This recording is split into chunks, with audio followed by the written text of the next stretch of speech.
Hey investors. So I just wanted to hop on here and do a really quick video about a very, very important topic. And I'm going to talk about why. I'll give you the story behind it, why I'm talking about what I'm talking about in a moment. But what I'm going to be talking about is very important. So I apologize if this is a longer than usual video. I try to keep my videos as short as possible for you guys. I know you guys have things to do. You got a lot going on. You got to go to work. You got businesses and things like that, right? And some of you actually own property and some of you are working on owning property. So I just want to talk about something that's very, very important. And it's about life insurance and the importance of having life insurance, but also having a will. And I'll give you the story as to why I'm mentioning this in a moment. But I just want to talk about this. And I know, especially for my people, Black and brown people, color people, we historically have not been taught about finances. We weren't taught that. And it's not our fault. Our parents probably a lot of times didn't know. And the reality is you don't know what you don't know. It's just that simple. So, but once you do know, you should really do something about it. I think that's very, very important that you do something about it. So I want to just talk about how important that is, because having life insurance is important, yes. And also, let me just let you in. I used to be licensed in life insurance. Life insurance is for so much more than just to bury yourselves with. Okay, let me repeat that again. It is so much more to just get buried with. You need to make sure you have enough life insurance to cover your expenses in the event of your death, and not even in the event when you die, because the reality is we're all going to go. So you want to make sure you have life insurance to cover, your family, so all they have to do when you go is just grieve your passing. Not grieve your passing and grieve the fact that they don't have finances to cover things. So that's the one thing. Okay. Having a will is very important. A healthcare directive is very important. Do you want to be a do not resuscitate or don't you want to be a DNR or a do not resuscitate? Do you want them meaning the medical professionals, to use life-saving measures to keep you on this earth longer, right? If you were to be in a coma and you couldn't make that decision for yourself. So having a healthcare directive is very important. But the reason why I'm mentioning this, and I'm going to give you the story behind this as well, and I promise you it is related to real estate, but is making sure you have a trust or a will to stipulate where your property is going to go.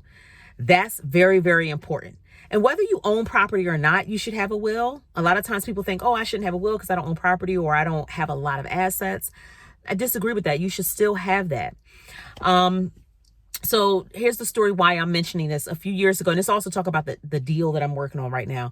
A couple years ago, before I was even licensed in real estate, I was a wholesaler. I did residential wholesaling. I did commercial wholesaling. And for some of you who are watching this who don't know what a wholesaler is, basically a wholesaler is somebody who flips a contract. As a wholesaler, you don't own property. So you're not considered an investor because you wholesale. You're literally flipping a contract. So you're finding a motivated seller. You're getting that under contract with the motivated seller, and then you're finding a buyer and you basically merge the two and you receive a wholesaling fee from that. And there's a whole formula set to do that. I'm not going to talk about that because that's my former life. I don't do wholesaling anymore. But when I was doing wholesaling, I had a client, young lady, who brother had passed away. And he didn't have any children. He wasn't married. And it was her and her sister were the last surviving members of the family. The most immediate, rather, I should say. And I reached out to her because it was one property that was in Philly that is actually multifamily, ironically enough. And it was a multifamily property in Philly. And it was abandoned, completely vacant. So it's like full gut rehab, all that good stuff. But I also found out that her brother owned another house in Maryland that she didn't even know about. She didn't even know about this other property in Maryland. And I was like, your brother owns another property. And she was like, oh my goodness, I didn't know.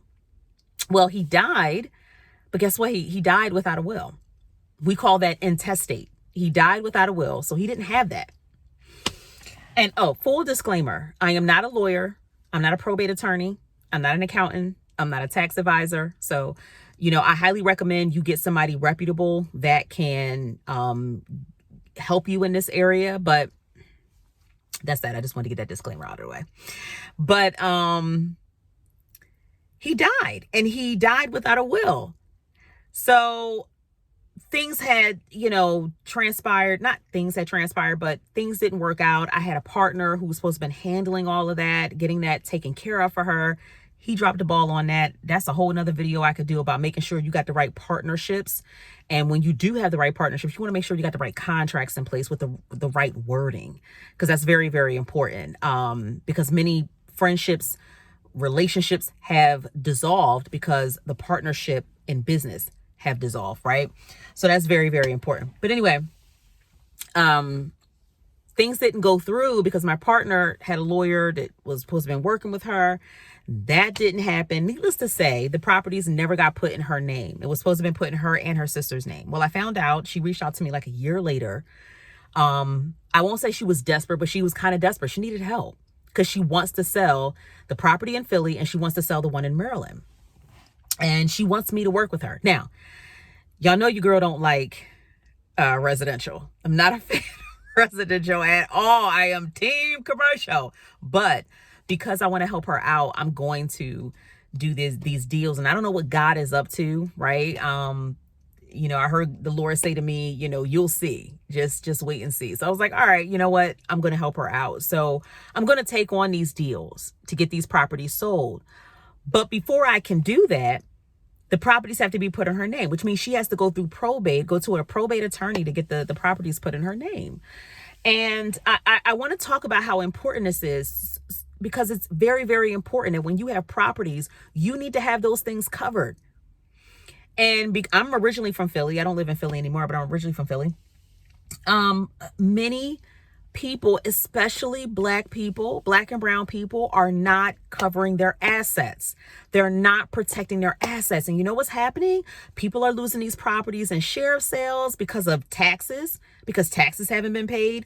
People are losing these properties because there's a lot of fraudulent activity going on in Philly where people are fraudulently getting a property put in their name, especially if they see that the property has been sitting for a long time and it's been vacant for a long time.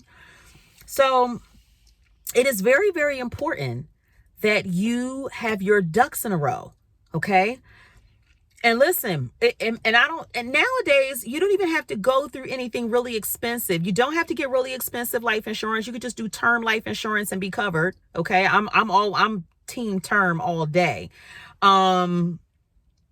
But you also have these companies like Haven Life. They'll set you up. I think the company is called Guardian. I got my will done from them and they sent it to me, packaged it up really beautifully. Phenomenal. Okay. So it's important that you have this stuff in order. Okay. It is so important that you have this stuff in order because you don't want your family to have to deal with the fallout of this. Okay. Aside from the fact that you want to make sure you have a will so that your family is not fighting with each other about who's getting what. I don't care if you may have a prize coin collection. It don't matter. Have that stipulated. Where do you want maybe you have a bunch of DVDs. I don't know. DVDs are kind of like almost obsolete now, but who knows? They might be worth something later on, but you need to have this stuff stipulated, right? So that in the event, or when you die, because we're going to die, I said that before, when you die, your attorney or whomever knows who's supposed to get what. Okay. That is very, very important. I have a will. I have life insurance. I'm actually going to start learning about getting trusts, getting my properties put in the trust instead of just like under an LLC and under an corporation, all that stuff. And you have to do your own due diligence. Every state has its own guidelines and its own laws, right? So that's also very important and it's something to think about. But I know in the state of Pennsylvania, when a person dies without a will, The state has to figure out who gets what. And in the state of Pennsylvania, it typically goes to the spouse. If the person's not married, it goes to the next of kin after that would be the children. If the person doesn't have any children, I believe the siblings. If the person doesn't have any siblings, it just goes on down the road. And the question I have to pose to you is, why would you leave that in the hands of the state to do that? Don't leave the state. Don't leave that to chance for the state to do that, because the state may end up giving your stuff to some family members that you may not have wanted, them to receive. And I mean, when you're dead and gone, that's it. You don't know who's going to get what, right? But it's still important to stipulate where you want your things to go, and especially with property. So, I'm saying all that to talk about, this young lady and this deal that I'm working on now. I'm now in the process of finding a good probate attorney for her, because I'm going to help her out every step of the way. And that's I feel honored to do that. I asked her, does she want me to refer to someone else, to a residential agent? And she said, no, I want you to take care of it. All right, fair enough. Say less. I'm going to do that because that's what she would like me to do. And I want to help her. And I can tell this is something that she really wants to get done. So I'm going to do all in my power. I'm going to move mountains to try to get this taken care of. But first and foremost, before any property can be listed, before anything can be taken care of, I got to make sure that we get her in touch with a probate attorney to get these properties put in her name, so then we can sell them, or I can list them rather, and list them for her to be sold. The one in Philly and the property in Maryland. So that's what I'm going to do. I'm going to do that. And I just wanted to really talk about how important it is. Okay. You want to make sure that you have a will. You want to make sure that you have some way to let the state know that in the event of your death, or when you die, this is what they're supposed to get. This is who's going to get what. That is important. Okay. And I can't stress that enough, guys. Okay. So I don't want to see like what this young lady is going through. I don't want that to happen to you. Okay. And equally on the other flip side of that, with life insurance, I have my own personal story with life insurance, and, dealing with a family member who didn't have life insurance and having to go through that. Listen, make sure your stuff is protected. Make sure your affairs are in order. That is important. I can't stress that enough. It is important. The reality is we're all going to die. And if you own investment property, especially, you should have a will, trust, whatever. You have to talk to an attorney to find out what is the best scenario for you. But you want to make sure your stuff is in order. Okay. You want to make sure that you have your affairs in order, because we're all going to go. All right. So, I'll keep you posted about what is going on with this. I'll give you details and kind of give you a play-by-play of the details of this, these transactions that I'm working on right now, and kind of keep you in a loop, and I'll let you know how things go. But right now I'm in the process of trying to find a probate attorney, and I got one contact, so I'm going to reach out to them and kind of interview them, a couple of them, just to see who's going to be a good fit for her. Because I want to make sure she's taken care of. Because when, I'm working with you and you're working with me, you're a part of my tribe. And at the end of the day, my tribe is important. Okay. So I want to make sure my tribe is taken care of. I want to make sure that they're safe and they're going to be treated well. Okay. So I'm sorry that I didn't mean to make this so long, but I just wanted to jump on this and just talk about this, because I thought it was very, very important. You guys have an amazing rest of the day. I'm going in the house to go take a nap. Okay. Because I'm tired and I got a slight headache, but you guys have an amazing and blessed day, and I'll keep you posted about this deal. Bye-bye.